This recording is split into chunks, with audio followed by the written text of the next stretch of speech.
Welcome friends, welcome to study focus for exams. कैसे हो भी आप सभी? उम्मीद करते हैं कि आप सभी अच्छे होंगे। तो देखिए, एसएससी स्टेनोग्राफर 2023 के रिगार्डिंग अभी एसएससी ने एक नोटिस निकाला है, जिसमें उन्होंने बताया कि मतलब वो आपके जो आपका स्किल टेस्ट होगा ना, स्टेनोग्राफी टेस्ट होगा, उसमें वो कैसे आपके मार्क्स डिडक्ट करेंगे, मतलब क्या क्या उसकी क्राइटेरिया है। फुल मिस्टेक्स क्या काउंट वो क्या काउंट करेंगे और हाफ मिस्टेक्स कैसे काउंट करेंगे और परसेंटेज ऑफ एरर कैसे निकालेंगे, ठीक है। क्योंकि हर कैटेगरी का अलग अलग परसेंटेज ऑफ एरर है, चाहे वो ग्रेड डी की बात करें या फिर हम ग्रेड सी की बात करें, ठीक है। यूआर के लिए 5% है, ऐसे ही फिर ओबीसी एससी एसटी इनके लिए अलग अलग है, ठीक है। 10% है, किसी में 7% 8%, तो वेरी करता है। तो उस चीज़ के लिए उन्होंने बताया, नोटिस निकाल दिया है कि वो हाफ मिस्टेक्स कैसे काउंट कर रहे होंगे, फुल मिस्टेक्स कैसे काउंट करेंगे। तो उसी के रिगार्डिंग वीडियो बना रही छोटी सी, आप लोग देख लीजिएगा। तो देखिए, उससे पहले मतलब एक वो था कि काफ़ी बच्चे कह रहे थे कि सर नॉर्मलाइजेशन के ऊपर बताइए कि नॉर्मलाइजेशन किस शिफ्ट में कितना हुआ है, किसके मार्क्स कितने बढ़े हैं, हमारे मार्क्स घट गए हैं, ऐसा कुछ। तो उसकी वीडियो है ना, उसकी वीडियो शाम तक मिल जाएगी कि किस शिफ्ट में क्या कैसे नॉर्मलाइजेशन काम किया है, ठीक है। हाँ, वो शाम तक शेड्यूल है, वो शाम तक आपको मिल जाएगी, ठीक। और थोड़ा सा आपको एक रफ आइडिया भी दे देंगे फाइनल कट ऑफ के रिगार्डिंग या जो भी कुछ है। फिलहाल अभी आप ये देख लीजिए कि मतलब क्या फुल मिस्टेक्स और हाफ मिस्टेक्स के रिगार्डिंग। चलिए देखिए, सबसे पहले अगर हम बात करें फुल मिस्टेक्स की, तो पहला है कि every omission of word or figure, ये दोनों केस के लिए, हिंदी स्टेनोग्राफी के लिए और इंग्लिश स्टेनोग्राफी दोनों के केस में सिमिलर है, कुछ अलग अलग नहीं है, ठीक है।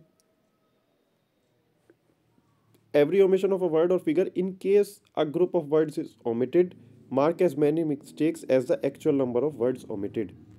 इसका मतलब ये है कि अगर आपने मतलब जैसे कोई मैटर है, ठीक है, और मैटर लिखते लिखते आपको 800 वर्ड बोले हैं और 800 वर्ड में आपने 10 वर्ड छोड़ दिए हैं, तो वो 10 फुल मिस्टेक्स में काउंट होंगे, ठीक है। जितने वर्ड्स आप छोड़ देंगे तो वो कैसे होंगे, वो आपके मिस्टेक्स में काउंट किए जाएंगे। ये पहली लाइन यही कह रही है, every omission of a word और अ फिगर, ठीक है। जितने भी आप वर्ड्स छोड़ेंगे उतनी आपकी मिस्टेक्स काउंट की जाएंगी, ये फुल मिस्टेक्स में काउंट होंगी, ठीक है। वहीं अगर बात करें कि every substitution of a wrong word, यानी कि अगर आपने सपोज करो कोई वर्ड दिया है और उस वर्ड की जगह आपने कुछ और वर्ड लिख दिया अपनी तरफ से, ठीक है। जैसे बहुत बार होता है ना कि हम लोग जब मैटर ट्रांसक्राइब कर रहे होते हैं तो हम सेंस के अकॉर्डिंग वर्ड लिख देते हैं, अगर कुछ मतलब हम लिख नहीं पाते या कुछ भी है तो हम सेंस के अकॉर्डिंग वर्ड लिख देते हैं। तो अगर वो वर्ड आपने सब्सटीट्यूशन के तौर पर वो सही है, पर फिर भी वो मिस्टेक्स में काउंट किया जाएगा, ठीक है। सब्सटीट्यूशन जो आप उस वर्ड का रिप्लेसमेंट कर रहे होंगे वो वर्ड फुल मिस्टेक्स में काउंट होगा, ठीक है।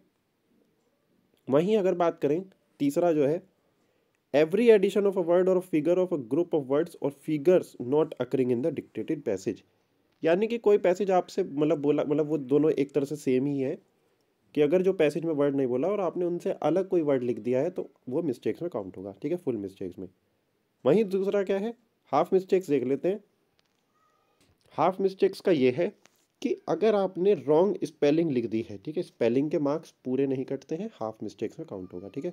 दूसरा ट्रांसपोजिशन ऑफ लेटर है, और omission of letter from a word, ठीक है, मतलब मिस स्पेलिंग है, और क्या है, मतलब सब कुछ वही है कि अगर आपने कोई वर्ड लिखा है और उसकी स्पेलिंग मिस्टेक्स हो गई है, उसकी स्पेलिंग मिस्टेक है, तो वो वहाँ पे आपको आधी हाफ मिस्टेक्स में वो काउंट होगा, ठीक है।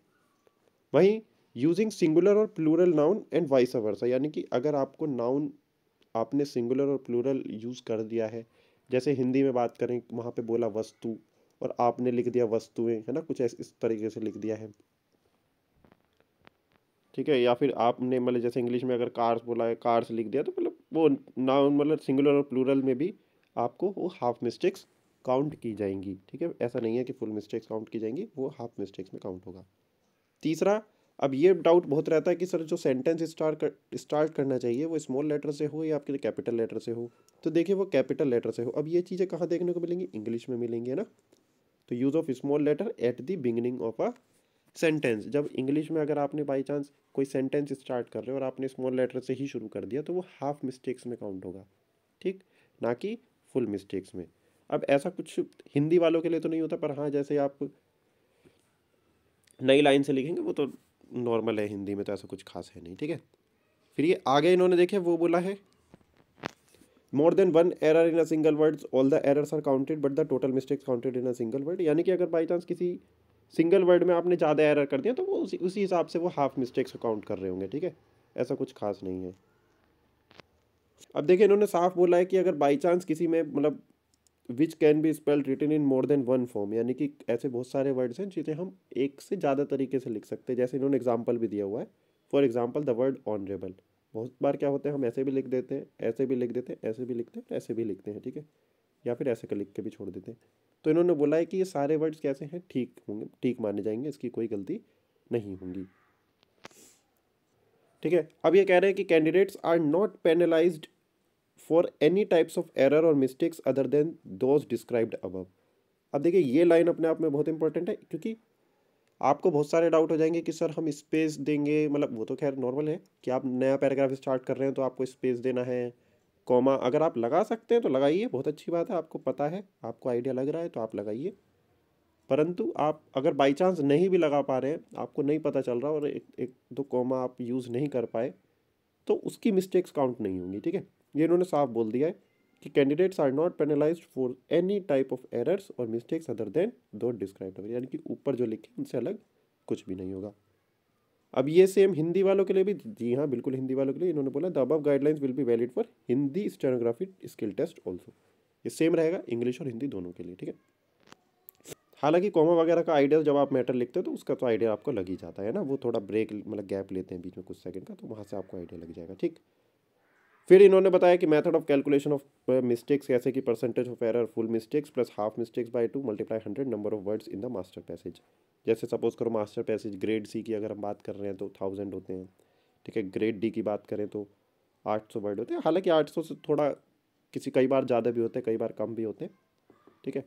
और फिर उन्होंने बोला है कि परसेंटेज जो होगी वो राउंड ऑफ की जाएगी 2 डेसिमल तक, कि अगर सपोज करो किसी के 5.009 आ रहा है तो वो 5.01 ट्रीट किया जाएगा, और अगर सपोज करो कहीं पे 5.001 है तो वो ट्रीट किए करके 5 ही किया जाएगा, ठीक है। तो ये था, तो आपके मतलब ऐसा इन्होंने कुछ बोला है कि जो भी कुछ इवेल्युएट करेंगे वो इसी के आधार पर करेंगे, ठीक है। तो बाकी यही था भाई आज की वीडियो में, और शाम को आपको मार्क्स वाली वीडियो मिल जाएगी, ठीक है। तो बाकी पढ़ते रहिए, हाँ कोशिश करेंगे शाम वाली में ही आपको वो बता दें कि स्किल टेस्ट का अब लास्ट के 10 दिन में क्या कवर करना है, केसी आएगी या फिर मतलब उसका थोड़ा एक आइडिया दे देंगे ना, तो वहाँ से आप लोग देख लीजिएगा, फाइनल कट ऑफ का भी शाम को ही आइडिया मिल जाएगा। चलिए thank you, thanks for watching, और कोई डाउट हो तो कमेंट कर दीजिएगा।